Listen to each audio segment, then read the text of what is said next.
Alright, welcome back to Kamen Rider Review, episode 134. Yes, for some reason my last video got a dislike. I'm not sure why. Why? Because basically I'm talking about not about the movie? Or the fact it was 30 minutes? That could be. I'm not sure. So, here we're discussing episodes 23 to 26. The first two episodes features basically deal with the kindness Zondarts, basically him and the Coma character. Yeah, basically this is these two arcs. Now, this first one basically it's like, oh, this Zondart's wants to be a hero. Okay? And the guy is delusional at best. Though throughout this two-parter, it's actually revealed that the whole thing of him being when he's basically the Zondarts, apparently, he developed a split personality, and he got this way because he's a big Fourze fan. That's some just of it. That's the A plot. The B plot is basically Cancer being accepted, part of the horoscopes.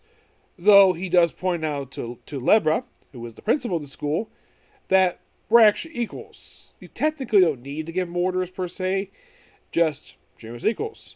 But he's been assigned to be his assistant for this two-parter. He does fight the Kamen Rider once again. And yeah, it's a very interesting two-parter. There's a lot of allusions to basically Swan Lake and Black Swan. Especially since this fan club does a version of Swan Lake in this one. And I thought the whole thing with the Zondart stuff, the A plot, I thought that was not as interesting as the B plot. The whole thing with Cancer. I thought his stuff was a lot more interesting. I didn't think it was a bad two-parter. It just wasn't up to stuff basically we had for the previous two episodes. By the way, the chairman, he makes a brief appearance in episode 22.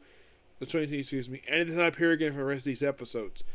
I don't think he's even mentioned. Not at all. I know the principal does make appearances. And of course, Chezu, one of the teachers. But that's it. Yeah. So, next two episodes is basically a big one. I call it kind of the Coma arc because basically that's the Zondar we have for this one. So, that's not revealed to toward the end of part 1. That's the Zondar we're dealing with because here's something quite weird. We see Alta return, and we also see the return of Chameleon, and believe it or not, Unicorn. And you're thinking, wait a minute. Weren't these monsters destroyed? They were. And it's revealed that they're actually they belong to Coma. That's the name of this Zondart. And of course, their former host, who make the return of this two-parter. Yes. Who are... Well, you have Tomi Tsukuma, who was the main villain of... pretty much in a way, episodes 3 and 4 as Chameleon. Yeah, she makes a return in this two-parter. And also the whole thing, aside from this, there's two other plots here. Shun really wants to ask Mew to prom. Yes, the whole thing is a prom in this two-parter. And also that Shun and Mew are graduating. Yes, the fact they're graduating from high school. A little over halfway through the series, and we have two characters graduating from high school. In my honest opinion, this is perfectly fine. Excuse me. The whole thing of them being seniors is never mentioned until this very episode. Yeah, and you're thinking, wait a minute. Japanese high schools last for 3 years and they graduate? Okay, that's how it is over there because their school system is a little different than it is here. Here, high school is grades 9 through 12. And those of you might be curious. Since I went to high school and graduated from high school, did I go to prom? I did. 4 of them.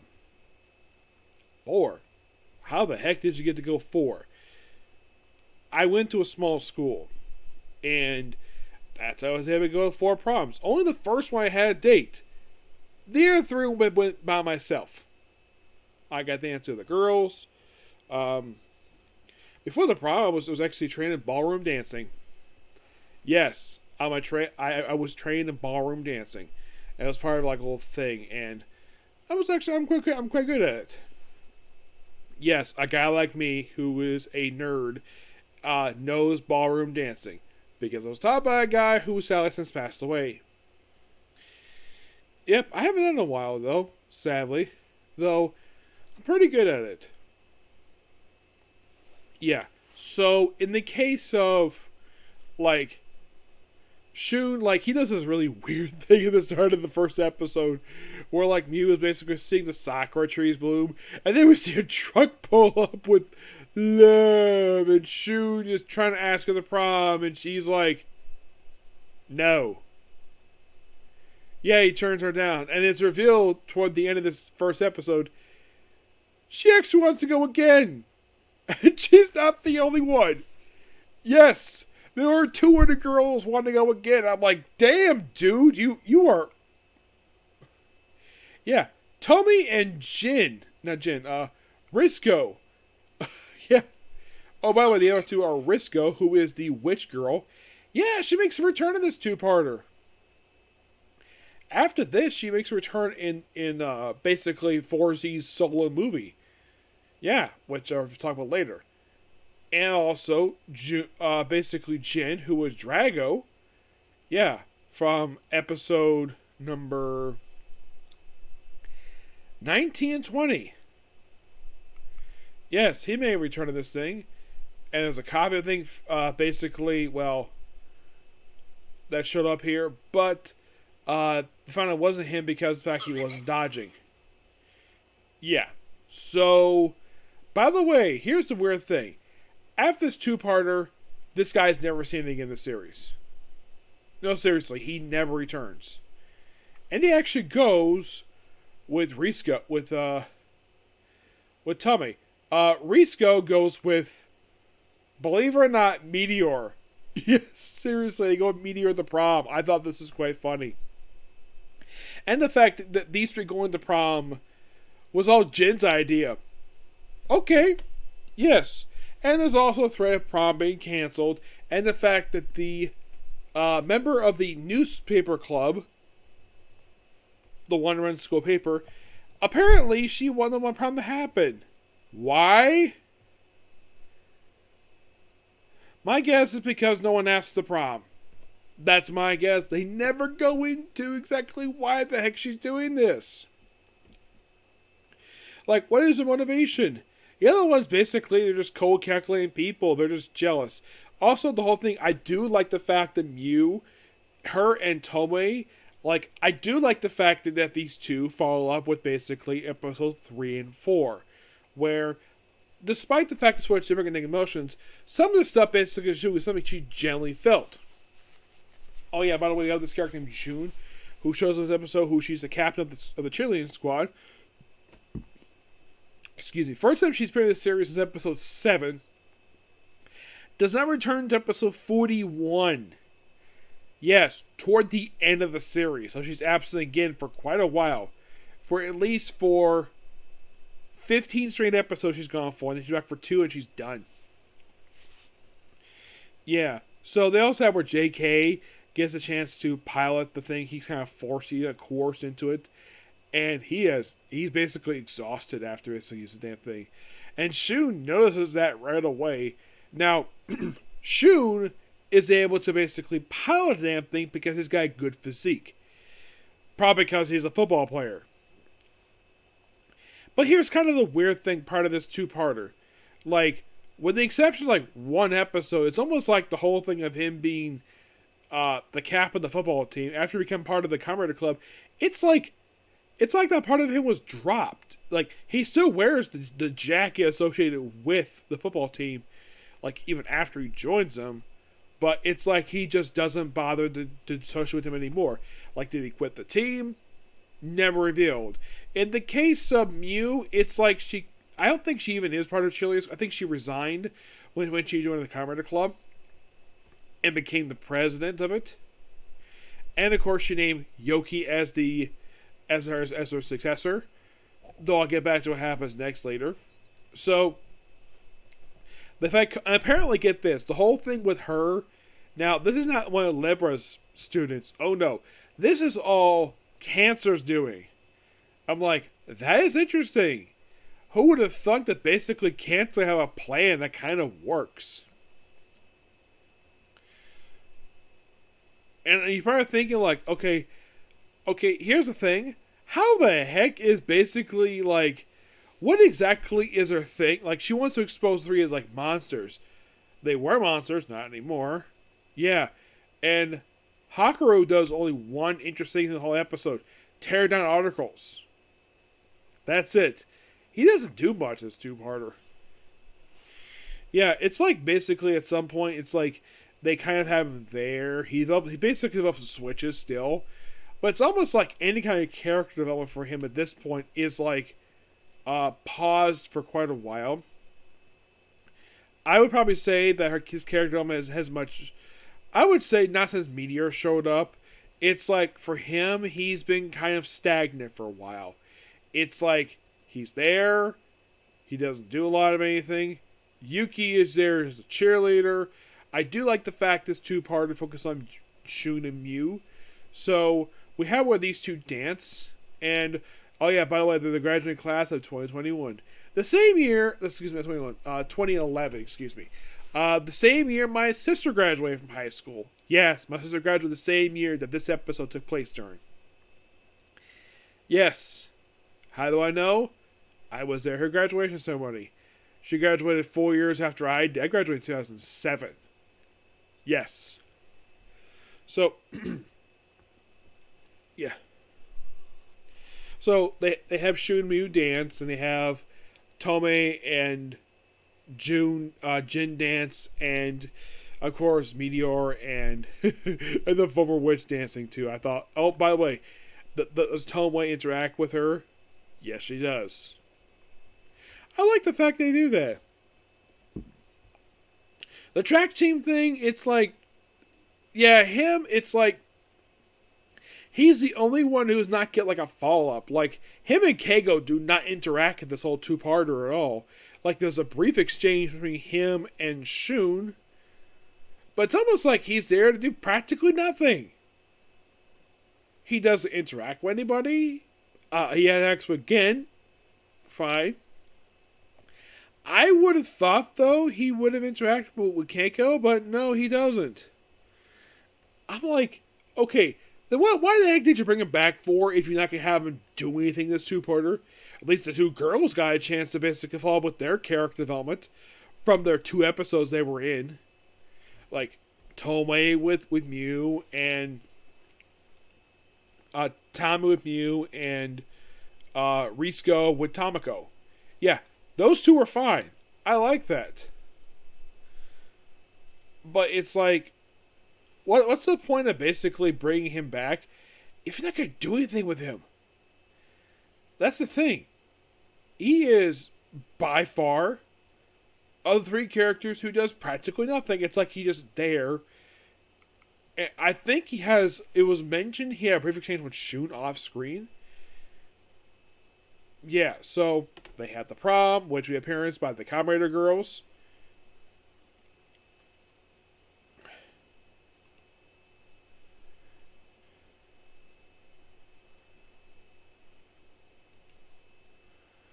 Who are the Kamen girls? I believe they're the ones who actually I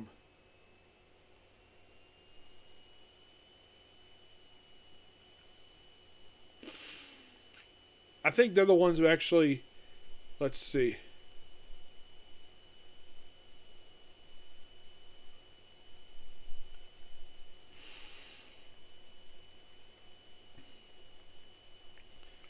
I mean, I love their song they do for the show. It's absolutely amazing.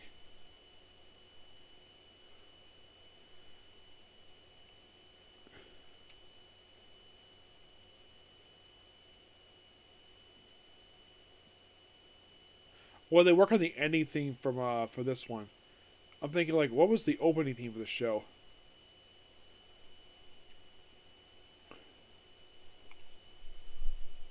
Okay, it's called the first one was called Shooting Star. Yeah, that was from this episode too. I'm trying to find out exactly what was the name of the song. that was the only thing because the song is absolutely amazing. Switch On. Yeah, that's pretty much the song to have the entire show.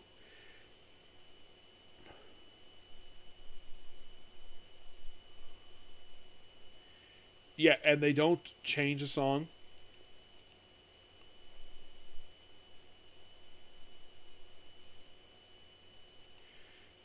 Yeah. Oh, and in case you're curious though, like what happens after Shu and Mew graduate?